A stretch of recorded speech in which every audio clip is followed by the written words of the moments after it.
नमस्कार, मैं शिवानी। बिहारी न्यूज में आपका स्वागत है। आज भी 30 जून दिन सोमवार।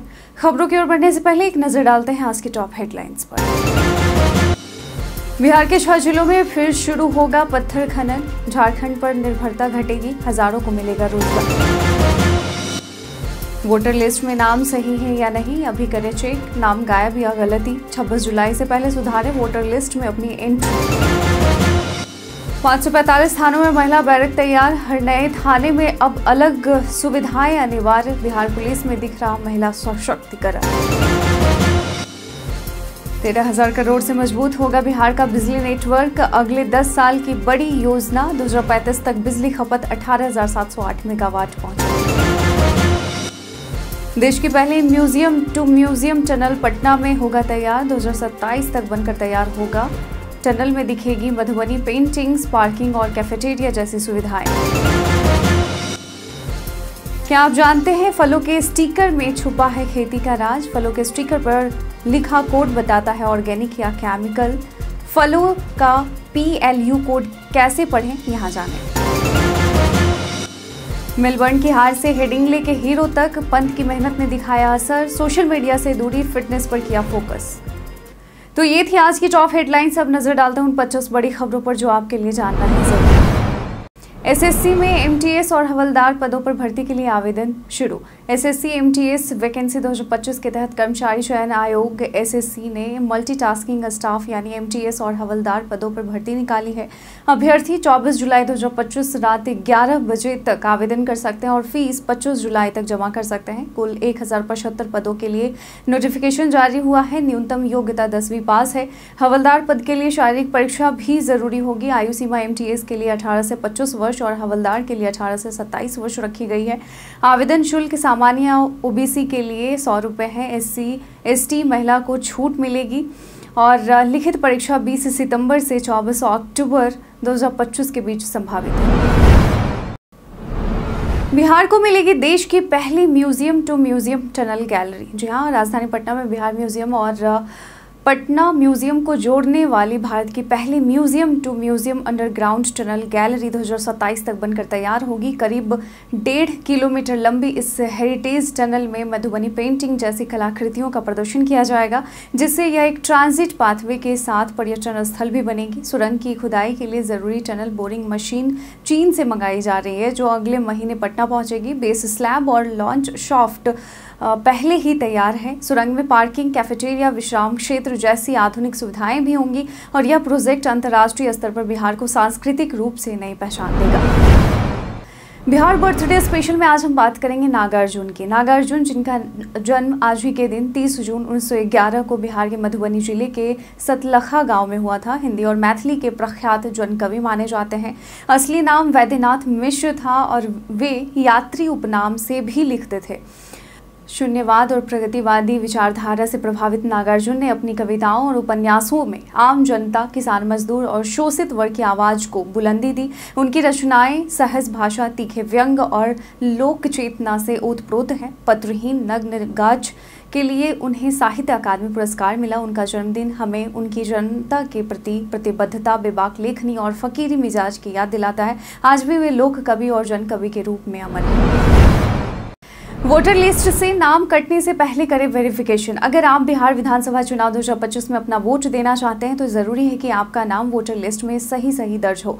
चुनाव आयोग ने वोटर लिस्ट का रिव्यू शुरू कर दिया है। ऐसे में आप www.nvsp.in या वोटर हेल्पलाइन ऐप से घर बैठे अपना नाम चेक कर सकते हैं। अगर नाम गायब हो या कोई गलती हो तो तुरंत सुधार कराएं और इसके लिए ECI-NET ऐप या voters.eci.gov.in से गणना प्रपत्र डाउनलोड कर जरूरी डॉक्यूमेंट्स जैसे passport size photo, address proof और आयु प्रमाण अपलोड करें या BLO को 26 जुलाई से पहले जमा करें। मोबाइल से यह प्रक्रिया बहुत आसान है। समय रहते नाम सही करवाकर ही आप मतदान का अधिकार सुनिश्चित कर पाएंगे।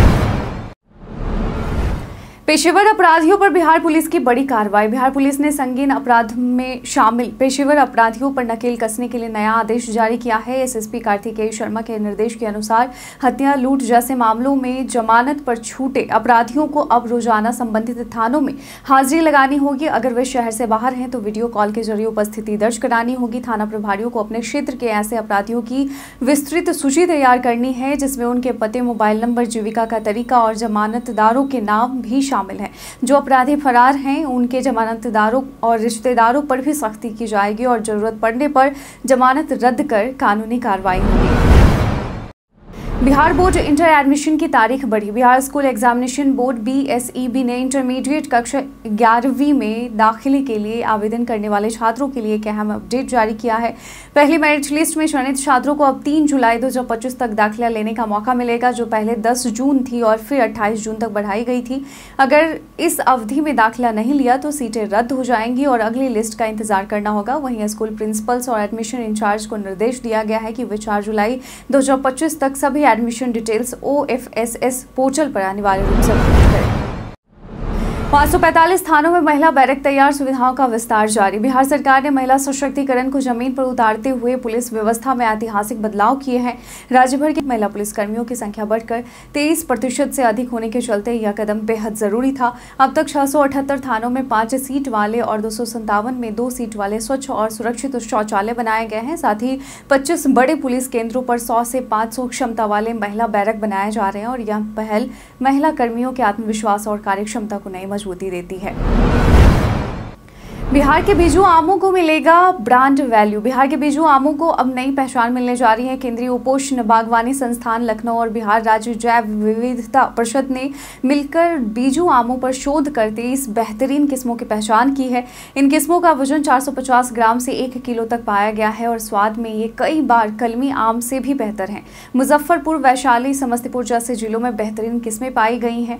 वैज्ञानिक किसानों को बीजू आम के संरक्षण और व्यावसायिक उत्पादन के लिए प्रेरित करेंगे और यह पहल बिहार के किसानों को बेहतर आमदनी देगी और स्थानीय किस्मों को वैश्विक पहचान दिलाएगी। इन किस्मों को कृषि विश्वविद्यालयों में संरक्षित भी किया जाएगा। पासवर्ड लीक हुआ, गूगल पासवर्ड चेकअप देगा तुरंत अलर्ट। जी हाँ, अगर आपका पासवर्ड लीक हो जाए तो घबराने की जरूरत नहीं है, क्योंकि गूगल का खास टूल पासवर्ड चेकअप तुरंत आपको अलर्ट कर सकता है। ज़्यादातर लोग नहीं जानते हैं कि यह टूल गूगल पासवर्ड मैनेजर में सेव किए गए पासवर्ड्स का नियमित तौर पर चेकअप करता है और यह पता लगाता है कि आपके पासवर्ड किसी डेटा ब्रीच या लीक में तो शामिल नहीं है। अगर कोई पासवर्ड लीक होता है तो आपको तुरंत चेतावनी मिलती है ताकि आप समय रहते पासवर्ड बदल सकें और यह टूल कमज़ोर पासवर्ड और बार बार दोहराए गए पासवर्ड्स के बारे में भी जानकारी देता है। लैपटॉप या मोबाइल दोनों पर इसे आसानी से इस्तेमाल कर सकते हैं। बिहार के 6 जिलों में होगा पत्थर का खनन। बिहार में पत्थर की बढ़ती मांग और झारखंड पर निर्भरता घटाने के लिए राज्य सरकार ने नया कदम उठाया है। खान एवं भूतत्व विभाग ने पहले चरण में 6 जिलों बांका, गया, नवादा, शेखपुरा, औरंगाबाद और कैमूर में पत्थर खनन की तैयारी शुरू कर दी है। इसके लिए पहाड़ियों को चिन्हित कर DSR यानी जिला सर्वेक्षण प्रतिवेदन रिपोर्ट तलब की गई है। बांका में खनन की अनुमति मिलने पर करीब 7 मिलियन टन पत्थर मिलने की संभावना है, जिससे करोड़ों का राजस्व मिलेगा और हजारों लोगों को रोजगार मिलेगा। पहले बिहार के 13 जिलों में खनन होता था, लेकिन नियमों के चलते इसे सीमित कर दिया गया था। अब स्टोन क्रशर इकाइयों के लिए प्रदूषण नियंत्रण के नए मानक भी लागू होंगे। सिटी नेचर चैलेंज में नालंदा पहुंचा पहले स्थान पर। सिटी नेचर चैलेंज 2025 में बिहार से केवल 11 प्रतिभागियों ने हिस्सा लिया, लेकिन उनके प्रति व्यक्ति योगदान में बड़ी बढ़ोतरी देखी गई है। इस बार कुल 970 ऑब्जर्वेशन दर्ज हुए, जो पिछले साल के मुकाबले मामूली कमी के बावजूद गुणवत्ता में बेहतर रहे। जिलेवार परिणामों में नालंदा ने 749 ऑब्जर्वेशंस और 307 प्रजातियों के साथ समस्तीपुर को पीछे छोड़ते हुए पहला स्थान हासिल किया। राजगीर और रोहतास क्रमशः दूसरे और तीसरे स्थान पर है। व्यक्तिगत स्तर पर नालंदा के राहुल कुमार ने सबसे अधिक 361 ऑब्जर्वेशन और 198 प्रजातियों का रिकॉर्ड तैयार किया और इस आयोजन ने स्थानीय जैव विविधता दस्तावेजीकरण में नागरिक विज्ञान की भूमिका को मजबूती दी है। बिहार में अगले 10 वर्षों में 13,000 करोड़ से बिजली नेटवर्क होगा मजबूत। बिहार राज्य सरकार ने अगले 10 वर्षों में बढ़ती बिजली खपत को देखते हुए ट्रांसमिशन व्यवस्था को मजबूत बनाने के लिए लगभग 13,000 करोड़ रुपए खर्च करने की योजना बनाई है। वर्ष 2034-35 तक बिजली खपत 18,708 मेगावाट तक पहुंचने का अनुमान है, जिसे पूरा करने के लिए 5,422 सर्किट किलोमीटर नए संचरण तार बिछाए जाएंगे और 454 सर्किट किलोमीटर पुरानी लाइनों को बदला जाएगा। और इस कार्य योजना में ट्रांसमिशन नेटवर्क के विस्तार, वोल्टेज सुधार और नए सब स्टेशनों का निर्माण भी शामिल है। ऊर्जा मंत्री ने इसे राज्य में 24 घंटे सस्ती और निर्बाध बिजली आपूर्ति की दिशा में बड़ा कदम बताया है और यह योजना बिहार की ऊर्जा जरूरतों को भविष्य में पूरा करने के लिए एक महत्वपूर्ण दृष्टिपत्र साबित होगी। EDAR से सड़क हादसों के दावों के निष्पादन हुए कारगर। EDAR पोर्टल सड़क दुर्घटना दावों के निष्पादन में बेहद कारगर साबित हो रहा है। पिछले 3 वर्षों में IRAD और EDAR पोर्टल पर 39,000 से अधिक सड़क दुर्घटना के मामले ऑनलाइन दर्ज किए गए हैं, जिनमें अकेले पटना में 4,000 से अधिक मामले शामिल हैं। यह पोर्टल दुर्घटना की त्वरित रिपोर्टिंग, जांच और दावों के निपटारे में मदद करता है। दुर्घटना की पूरी जानकारी जैसे वाहन, FIR और साक्ष्य डिजिटल रूप से अपलोड की जाती है, जिससे पीड़ित परिवारों को शीघ्र मुआवजा मिल सके। और इसके अलावा फॉर्म 7 के माध्यम से मुआवजा आवेदन की प्रक्रिया भी आसान हो गई है, जिससे न्याय सुलभ हुआ है। सभी विधानसभा क्षेत्र में होगी ई-लाइब्रेरी और IT पार्क। राज्य सरकार ने प्रत्येक विधानसभा क्षेत्र में ई-लाइब्रेरी और IT पार्क स्थापित करने की योजना बनाई है। सूचना प्रौद्योगिकी मंत्री कृष्ण कुमार मंटू ने कहा कि डिजिटल युग में यह पहल बच्चों के उज्जवल भविष्य के लिए महत्वपूर्ण कदम है, क्योंकि ई-लाइब्रेरी से छात्रों को डिजिटल संसाधनों की बेहतर सुविधा मिलेगी और तकनीकी शिक्षा को बढ़ावा मिलेगा। IT पार्क बनने से युवाओं को स्थानीय स्तर पर रोजगार के अवसर भी प्राप्त होंगे, जिससे क्षेत्र का विकास होगा। मंत्री ने यह बातें मनेर प्रखंड परिसर स्थित कृषि भवन में 20 सूत्री कार्यक्रम कार्यान्वयन समिति के कार्यालय उद्घाटन समारोह में कही। कार्यक्रम में NDA के कई वरिष्ठ नेता और कार्यकर्ता मौजूद थे और उन्होंने कार्यकर्ताओं को सम्मान देने की प्रतिबद्धता की। 3 बड़ी सड़क परियोजनाओं को मंजूरी, सीमावर्ती जिलों को राहत। बिहार सरकार के पथ निर्माण विभाग ने राज्य के प्रमुख संपर्क मार्गों को सुधारने के लिए 3 महत्वपूर्ण सड़क प्रोजेक्ट मंजूर किए हैं। इसमें मुजफ्फरपुर के चांदनी चौक से बखरी तक की सड़क को 2 लेन से 4 लेन बनाया जाएगा, जिससे दरभंगा और उत्तरी बिहार में ट्रैफिक जाम की समस्या कम होगी। दूसरा प्रोजेक्ट मीनापुर से शिवहर तक सड़क चौड़ीकरण का है, जो नेपाल तक जाने वाले यात्रियों और सीमावर्ती व्यापार को लाभ देगा। तीसरा काम मुजफ्फरपुर पूसा मार्ग की मरम्मत का है, जो लंबे समय से जर्जर स्थिति में है और इन परियोजनाओं से स्थानीय लोगों, यात्रियों और व्यापारियों को बेहतर सड़क सुविधा और सुगम यात्रा का लाभ मिलेगा। क्या आप जानते हैं क्यों लगाए जाते हैं फलों पर स्टिकर? बहुत कम लोगों को पता होता है कि बाजार में मिलने वाले फलों पर जो स्टिकर लगे होते हैं उनका खास मतलब होता है। ये स्टिकर सिर्फ सजावट के लिए नहीं होते, बल्कि इनमें छुपा होता है फल की खेती का पूरा राज।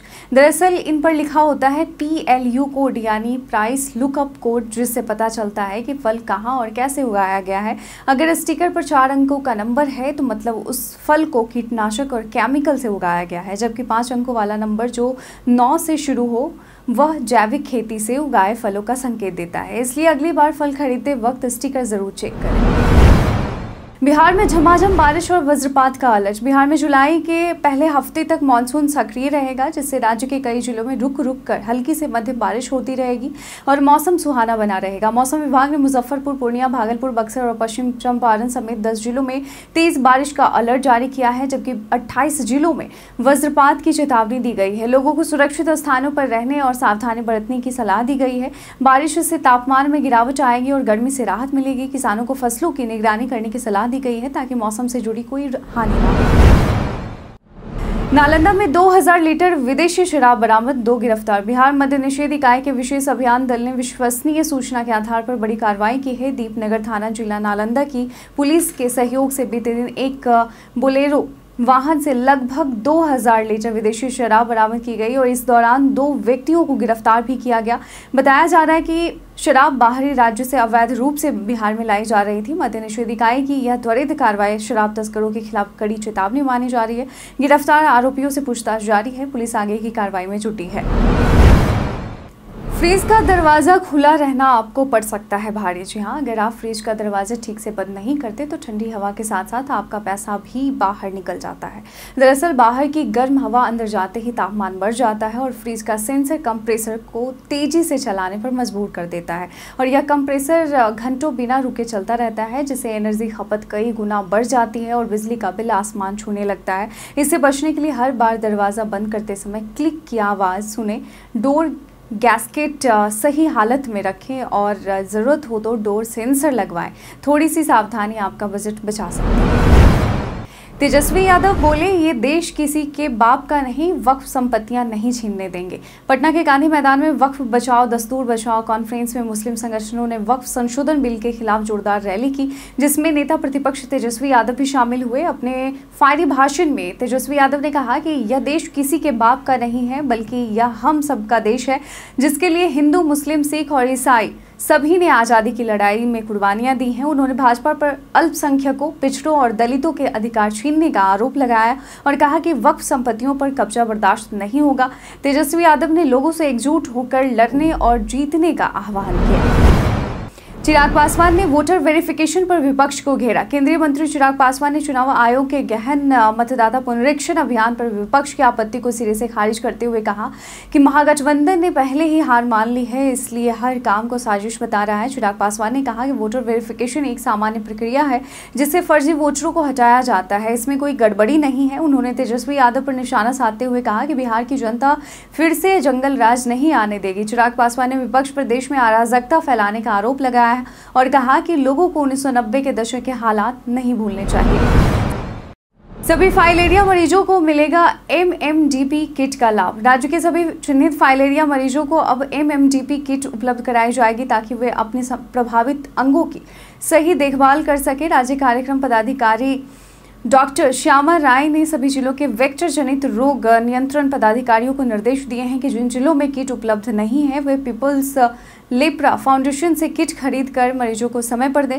इसके लिए सभी प्राथमिक स्वास्थ्य केंद्र, सामुदायिक स्वास्थ्य केंद्र और आयुष्मान आरोग्य मंदिरों को भी सक्रिय किया जाएगा। राज्य स्तर पर वितरण की नियमित निगरानी होगी। वर्तमान में राज्य में 1,58,644 मरीज चिन्हित हैं। हार से सबक लेकर पंत ने खुद के प्रदर्शन को सुधारा। ऑस्ट्रेलिया दौरे पर लगातार गैर जरूरी शॉट्स खेलकर आउट होने के बाद ऋषभ पंत को आलोचनाओं का सामना करना पड़ा और सुनील गावस्कर ने उन्हें स्टूपिड तक कह दिया। मेलबर्न टेस्ट के बाद पंत को एहसास हुआ कि उन्हें अपनी गेम में बदलाव लाना होगा। इसके लिए उन्होंने खुद को सजा दी, व्हाट्सएप अनइंस्टॉल किया, फोन बंद कर दिया और खुद को सोशल मीडिया से दूर रखा। चैंपियंस ट्रॉफी में मौका न मिलने के दौरान उन्होंने अपनी फिटनेस पर कड़ा काम किया। कोच सोहम देसाई के मुताबिक पंत ने थकान की परवाह किए बिना घंटों जिम में पसीना बहाया और इसी मेहनत का नतीजा हेडिंग्ले में इंग्लैंड के खिलाफ दोनों पारियों में शतक के रूप में दिखा। भारत के इतिहास में आज की तारीख कई कारणों से है दर्ज। आज के दिन भारत के विभाजन की घोषणा के बाद बंगाल और पंजाब के विभाजन के लिए बाउंड्री कमीशन के सदस्यों की घोषणा 1947 में की गई। भारतीय पत्रकार अनीसुद्दीन अजीज को 2008 में international association of book keepers के new business of the year award से सम्मानित किया गया। भारतीय साहित्यकार नागार्जुन का जन्म आज के दिन 1911 में हुआ था। भारत के प्रसिद्ध वैज्ञानिक CNR राव का जन्म 1934 में हुआ। श्रीलंका के क्रिकेटर सनत जयसूर्या का जन्म 1969 में हुआ। भारत के प्रसिद्ध दिग्गज राजनेता, उद्योगपति, शिक्षाविद और विचारक दादा भाई नौरोजी का निधन 1917 में हुआ। कृषि कार्यों में जल उपयोग पर कर लगाने का दावा फर्जी। यह दावा किया जा रहा है कि केंद्र सरकार कृषि कार्यों में जल उपयोग पर कर लगाने जा रही है। पूरी तरह से यह गलत है। हाल ही में सोशल मीडिया पर ऐसी अफवाहें तेजी से फैल रही थी जिन्हें लेकर किसानों में भ्रम की स्थिति उत्पन्न हो गई थी। PIB फैक्ट चेक ने इस दावे को फर्जी करार दिया है। केंद्रीय जल शक्ति मंत्री श्री CR पाटिल ने एक प्रेस कॉन्फ्रेंस में स्पष्ट किया कि कृषि कार्यों में जल उपयोग का अधिकार राज्यों के अंतर्गत आता है। इसका मतलब यह है कि पानी पर टैक्स लगाने का कोई प्रस्ताव केंद्र सरकार के स्तर पर नहीं है। और इसी के साथ हम प्रतिदिन आपसे 5 ऐसे जरूरी सवालों के जवाब पूछते हैं जो कि BPSC, बिहार पुलिस दारोगा समेत SSC जैसे अन्य प्रतियोगी परीक्षाओं में काम आएंगे। सवाल इतिहास, बिहार स्पेशल, विज्ञान, करंट अफेयर्स और भूगोल से होते हैं। पूछे गए 5 सवाल में आपने कितना सही उत्तर दिया है यह हमें कॉमेंट सेक्शन में लिखकर जरूर बताएं। आज का पहला सवाल है, हर साल अंतर्राष्ट्रीय वृद्धजन दिवस कब मनाया जाता है? Option A 1 October, option B 2 October, option C 3 October, option D 4 अक्टूबर। इसका सही उत्तर है ऑप्शन A 1 अक्टूबर। आज का दूसरा सवाल है, कौन सी राज्य सरकार ने 25वें हॉर्नबिल महोत्सव के लिए वेल्स के साथ साझेदारी की है? Option A Assam, option B Mizoram, option C Nagaland, option D Manipur. इसका सही उत्तर है ऑप्शन सी नागालैंड। आज का तीसरा सवाल है, राष्ट्रीय एकता दिवस के रूप में कौन सा दिन मनाया जाता है? Option A 29 October, option B 30 October, option C 31 October, option D 27 October. इसका सही उत्तर है ऑप्शन सी 31 अक्टूबर। आज का चौथा सवाल है, बिहार की साधारण जलवायु है? ऑप्शन ए गर्म और आर्द्र, ऑप्शन बी शीत और आर्द्र, ऑप्शन सी मानसूनी, ऑप्शन डी गर्म और शुष्क। इसका सही उत्तर है ऑप्शन सी मानसूनी। आज का पांचवा और आखिरी सवाल है, शेरशाह सूरी ने बिहार की राजधानी पटना को कब बनाया? Option A 1539, option B 1541, option C 1547, option D 1556। इसका सही उत्तर है ऑप्शन बी 1541। तो बीते दिन हमारे द्वारा पूछे गए सवाल का आप लोगों में से बहुत लोगों ने अपना जवाब में कमेंट सेक्शन में लिख कर दिया था। जिन्होंने हमारे द्वारा पूछे गए सवाल का जवाब दिया उनके नाम है अनवर करीम खान, अब्दुल मनन, अमृता भारती, अतीक खान, चंद्रमा कुशवाहा, रवि मोहन वर्मा, आकाश अग्रवाल, विश्वजीत, कृष्णा प्रसाद, विनोद शाह, रामशंकर सिंह, पुष्पा, संजीव कुमार, मोहम्मद शाकिर हुसैन, राजकिशोर महतो, राकेश मिश्रा और विजय। इसके साथ ही बढ़ते हैं आज के सवाल की ओर। आज का सवाल है कि बिहार के कौन कौन से पर्यटन स्थल आपने देखे हैं, आपने घूमे हैं और कौन सा सबसे ज़्यादा आपको पसंद आया है? आप अपना जवाब में कमेंट सेक्शन में लिखकर ज़रूर बताएं। आज के बुलेटिन में बस इतना ही। बिहार की तमाम खबरों के साथ अपडेट रहने के लिए देखते रहें बिहारी न्यूज़। और साथ ही अगर आप यूट्यूब चैनल पर देख रहे हैं तो चैनल को सब्सक्राइब कर लें। अगर आप फेसबुक पेज पर देख रहे हैं तो लाइक और फॉलो करना ना भूलें।